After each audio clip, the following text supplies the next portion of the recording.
दोस्तों, तव्हां सिंध सलामत पैगाम क़ुरान जी एप्लीकेशन गूगल प्ले स्टोर तां डाउनलोड करे सघो था। प्ले स्टोर ते वञी तव्हां हिते या त पैगाम क़ुरान लिखो या मुकमल नालो ई लिखंदो, या तव्हां सिंध सलामत लिखंदव त सिंध सलामत जूं एप्लीकेशनूं तव्हां वटि अची वेंदियूं हलियूं। हे ॾिसो, सिंध सलामत जी एप्लीकेशन में किताब घर, लफ़्ज़ी कार, पैगाम क़ुरान, हिन ते क्लिक कंदव, हिते तव्हां वटि इंस्टॉल जो बटण अची वेंदो हलियो। मूं वटि इंस्टॉल थियलु आहे, इन करे मूं वटि जेको आहे सो ओपन जो बटण अचे थो। सिंध सलामत पैगाम क़ुरान जे हिन अपडेट वर्जन में असां डार्क मोड पिणु शामिलु करे छॾियो आहे। ऐं हिन एप्लीकेशन में तव्हां जेकॾहिं कंहिं बि सिपारे ते क्लिक कंदव त उन सिपारे जी आयत खुली ईंदी। जीअं वल मुहसनात ते क्लिक कयोसीं त वल मुहसनात जी मुकमल आयत ऐं उन्हनि जा जेको मुतरजमनि जा तर्जुमा पिणु खुली अचनि था। ठीकु आहे। ऐं उन खां अलावा हिन आयत जो तव्हां ऑडियो पिणु ॿुधी सघो था। ऐं जीअं हिते पाण ॿुधूं था हिन जो ऑडियो।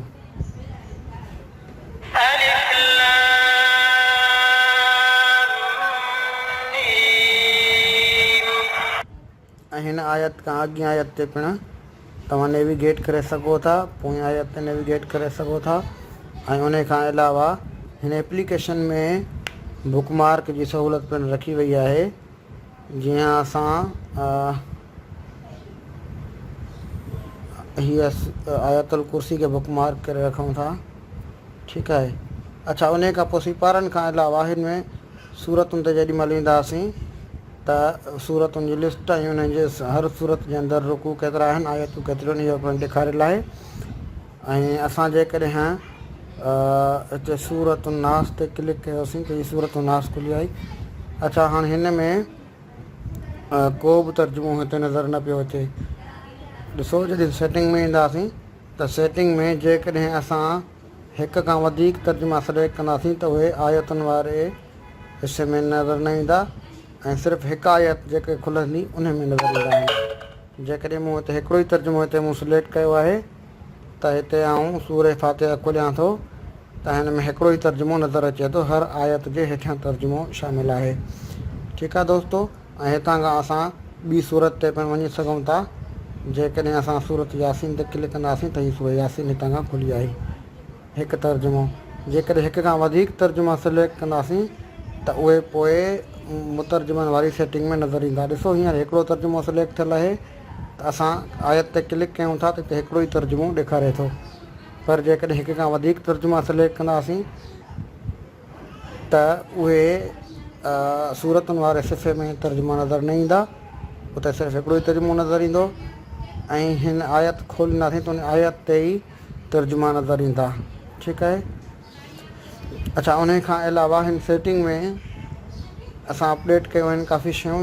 डे नाइट मूड लॻायो आहे। नाइट मूड ते क्लिक करे ऑन करण सां एप्लीकेशन सॼी नाइट मूड में खुले थी। ठीकु आहे। हाणे हीअ एप्लीकेशन सॼी नाइट मूड में ई खुली वई आहे। ऐं हितां आउं हिकिड़ो ई तर्जुमो सिलेक्ट कयां थो। हिन सेटिंग में तव्हां एप्लीकेशन में फ़ॉन्ट सेटिंग वधाए सघो था, अरबी ऐं सिंधी फ़ॉन्टनि जी सेटिंग वधाए सघो था। ऐं ऑडियो सेटिंग में ऑप्शन रखियो आहे। ऑडियो सेटिंग में हीअं थींदो त जेकॾहिं तव्हां हिते ऑनलाइन ते क्लिक थियलु हूंदो त ऑडियो सर्वर तां ऑनलाइन खणंदो ऐं उहो ऑनलाइन ई ॿुधी सघंदव। पर जेकॾहिं डाउनलोड ते क्लिक थींदो, सिलेक्ट कंदव डाउनलोड वारे ऑप्शन खे, त पोइ तव्हां हर सूरत जो ऐं आयत जो ऑडियो जेको आहे उहो तव्हांजे डिवाइस में सेव थींदो। मिसाल तौरु आउं हिते अल फातिहा ते क्लिक करे ऐं हिन ते क्लिक कयां त हिन जो तर्जुमो मूं वटि ऑलरेडी डाउनलोड थियलु आहे, इन करे क्लिक थिए पियो। ऐं जेकॾहिं आउं हिते सूरत काफ़िरून, ठीकु आहे, हिन जो तर्जुमो डाउनलोड थियलु न हुयो, हीउ तर्जुमो डाउनलोड थिए पियो। जीअं डाउनलोड थी बस थींदो त उहो ऑटोमेटिकली प्ले थी वेंदो।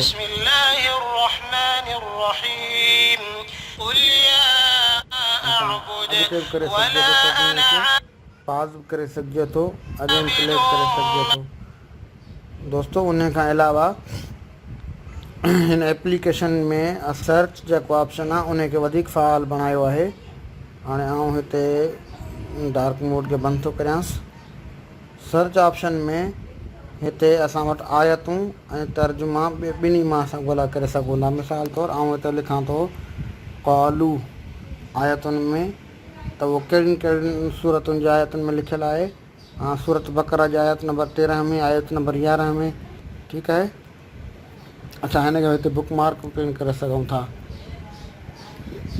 अच्छा, उन खां पोइ जेकॾहिं असां आयत तर्जुमनि में ॻोल्हा कंदासीं त तर्जुमनि में मिसाल ऐं लफ़्ज़ पाणी लिखी ॻोल्हा करियां थो क़ुर शरीफ़ में।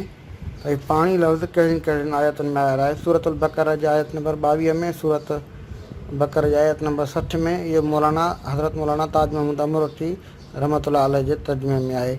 पर जेकॾहिं असां क्लिक करे अल्लामा अली खान अबड़ी जे तर्जुमे में ॾिसूं था त अल्लामा अली खान अबड़ी 108 दफ़ा पाणी जो लफ़्ज़ क़ुर शरीफ़ में आंदो आहे। वरी जेकॾहिं फ़ुयूदुल फ़ुरक़ान पीर करमुल्लाह इलाही दमत बरक़ातुल्लाह आलिया जे तर्जुमे ते क्लिक कयूं था त पोइ हीअ हुन 100 नतीजा यानी 100 दफ़ा पाणी जो लफ़्ज़ पंहिंजनि क़ुर शरीफ़ में इस्तेमालु कयो आहे।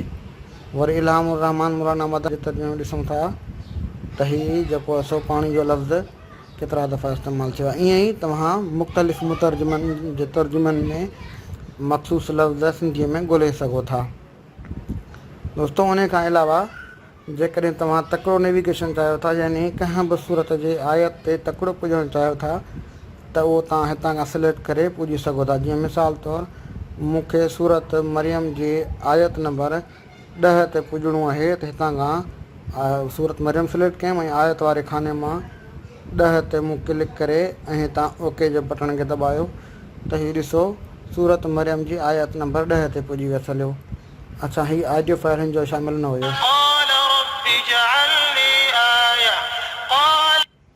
दोस्तों, ईअं ई जेकॾहिं तव्हां हवालो तौरु ॾिसणु चाहियो था त हिन में सूरत जो नंबर ऐं आयत नंबर शामिलु कंदो। मिसाल तौरु सूरत 12 जी आयत नंबर 4 ॾिसणु चाहियूं था त हिन ते इहो लिखी 12:4 लिखी ऐं असां हिनखे ओके कंदासीं त हीअ अची वियो। हलियो सूरह यूसुफ जी आयत नंबर 4। दोस्तों, उन खां अलावा तव्हां बुक मार्क ॾिसी सघो था। ठीकु आहे।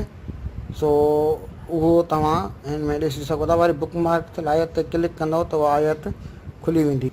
अच्छा दोस्तों, उन खां अलावा इस्लाम सलामत पैगाम क़ुर जे हिन वर्जन में छा छा शामिलु आहे, इहो सॼो तव्हां हितां खां डिटेल तव्हां ॾिसी सघो था। ऐं असांखे पंहिंजी राय ॾियण लाइ हिते पंहिंजी राय ॾियो ते क्लिक कंदव त व्हाट्सअप ते असांजे नंबर ते तव्हां पंहिंजी राय पिणु ॾेई सघो था, या को हिन एप्लीकेशन जे हवाले सां को सुवाल जवाबु हुजे त उहो पुछी सघो था। अच्छा, उन खां अलावा तव्हां कंहिं बि सूरत जे आयत जो तर्जुमो पंहिंजे दोस्तनि सां शेयर करणु चाहियो था त उहो पिणु शेयर करे सघो था। असां हिते मुकमल सभई तर्जुमा सिलेक्ट कया आहिनि। उन खां पोइ असां अम ते क्लिक कयो 30 पारे ते। ठीकु आहे। अच्छा, उन खां पोइ इन मां कंहिं बि मुतर्जुम जे तर्जुमे ते लॉन्ग प्रेस कंदो, यानी 1-2 सेकेंडनि जे लाइ झले बीहंदव त तव्हां वटि ऑप्शन नज़र ईंदा। जीअं मां हिते हिन तर्जुमे ते क्लिक करे बीठुसि, हिते ऑप्शन अची वियो शेयर करियो, कॉपी करियो या बंदि करियो। असां जेकॾहिं शेयर ते क्लिक कंदासीं त उहो असां पंहिंजे दोस्तनि सां वंडे सघूं था। मिसाल मां हिते शेयर ते क्लिक कयो। ठीकु आहे। ऐं मां हिते हिन खे शेयर कयो। ठीकु। हाणे तव्हां ॾिसंदव त हिते सूरह नबा जी आयत पहिरीं ऐं उन जो तर्जुमो ऐं हवालो खणी आयो, त हवाले सां गॾु ई लिंक पिणु खणी आयो। हीअ लिंक सिंध सलामत क़ुर प्रोजेक्ट जे ऑनलाइन लिंक आहे। जेॾीमहिल हिन ते क्लिक कंदासीं त ऑनलाइन खुली ईंदो त इहो ऑनलाइन में कहिड़ी जॻह ते पियल आहे। ॾिसो हिते ऑनलाइन पिणु तर्जुमो हुयो पियल आहे। अच्छा दोस्तो, बुक मार्क जेकॾहिं तव्हां डिलीट करणु चाहियो त डिलीट वारे ऑप्शन ते क्लिक कंदव त बुक मार्क सभई डिलीट थी वेंदा। हलिया तव्हांखे नाइट मोड जो वधीक व्यू ॾेखारियां थो। हाणे हीअ असां तिलकर रसुल ते क्लिक कयो त हीअ ॾिसो नाइट मोड में खुली आयो। सभिनी मुतर्जुमनि जा तर्जुमा हिते डार्क मोड में खुली आया कुरान शरीफ़ एप्लीकेशन में।